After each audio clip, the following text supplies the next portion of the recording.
Hey hi and welcome to my channel, welcome to the another episode. তো আজকে এই ভিডিওর মধ্যে আমরা রিভিউ করতে চলেছি দি ডিপ্লোম্যাট, জন আব্রাহামের নতুন ছবি, যেটা সবেমাত্র নেটফ্লিক্সে মুক্তি পেয়েছে। এই ছবিটা সিনেমা হলে এসেছিল এবং আমাদের এখানে সিনেমা হলে এই ছবিটা এতই বাজে রিলিজ পেয়েছিল যে শো টাইমের সাথে আমার টাইম অ্যাডজাস্ট হচ্ছিল না, তো সেই কারণে আমি দেখতে পারিনি।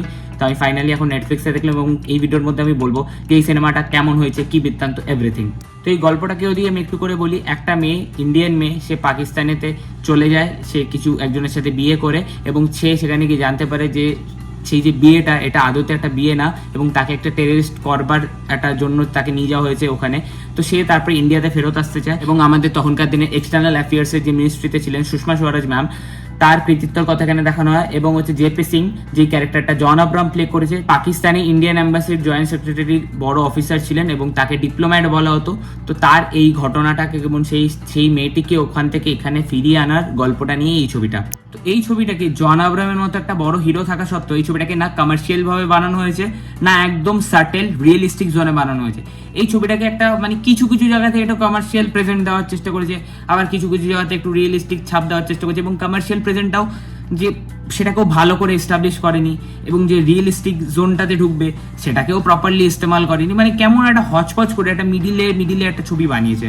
শিবম নায়ার কিন্তু খুব ভালো পরিচালক, এর আগে তার নাম সাবানা ছবিটা আমার ভালো লাগেনি, বাট মোস্ট অফ দ্য সে ভালো ছবি কাজ করেছেন, কিন্তু এখানে তার এই ট্রিটমেন্টটা আমি মানে ঠিক আমার পোষালো না এই ছবিটার ক্ষেত্রে। ছবিটার ফার্স্ট হাফটার মধ্যে একটু থ্রিলিং এলিমেন্ট আছে এবং সেই জায়গাটা বেশ জমজমাট লাগে, লাইক কেরালা স্টোরির যে ফার্স্ট হাফটা যেরকম ছিল, এইখানেও ছবিটার ফার্স্ট হাফটা সেরকম একটা মেয়েকে ইমিগ্রেট করে পাকিস্তানে নিয়ে যাচ্ছে, তাকে ভুলভাল বুঝিয়ে যে ব্যাপারটা, সেই জায়গার পার্সপেক্টিভটা এবং গল্পের যে ন্যারেটিভটা সেটা আমার বেশ ইমপ্রেসিভ লেগেছে, ওইখানে ইন্টারেস্টটা ছবির জমে।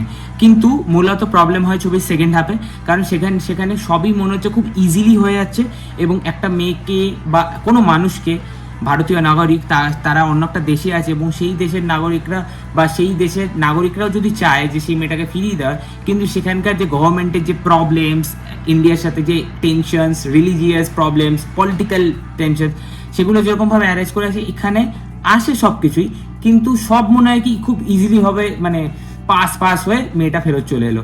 তো এই জিনিসটা একটু প্রবলেমেটিক আছে এবং যেটা আমি বলছিলাম যে কমার্শিয়াল এলিমেন্ট কিছু কিছু জায়গাতে দিয়েছে, সেই জায়গাটাতেও প্রপার এস্টাবলিশ নয়। মানে সেখানটাতে দরকার বলে রিয়েলিস্টিক যেইভাবে সিনেমাটা যাচ্ছিল সেই হিসেবেই যাওয়া বেটার। তো আমার এই ছবিটা একটা ওকে ছবি লেগেছে, ডিসেন্ট লেগেছে, এক্সট্রাঅর্ডিনারি বা একদম বাজে কিছু লাগেনি। জন আব্রাহাম ঠিকঠাক পারফরমেন্স দিয়েছে এবং এই ছবিটা একটা ওয়ান টাইম ওয়াচের জন্য তুমি দেখতে পারো। So that's my overall reaction about the diplomat. তো তোমাদেরকে কি মতামত ডেফিনেটলি কমেন্টে জানাও এবং ভিডিওটা কেমন লাগলো ডেফিনেটলি বলো। টাটা।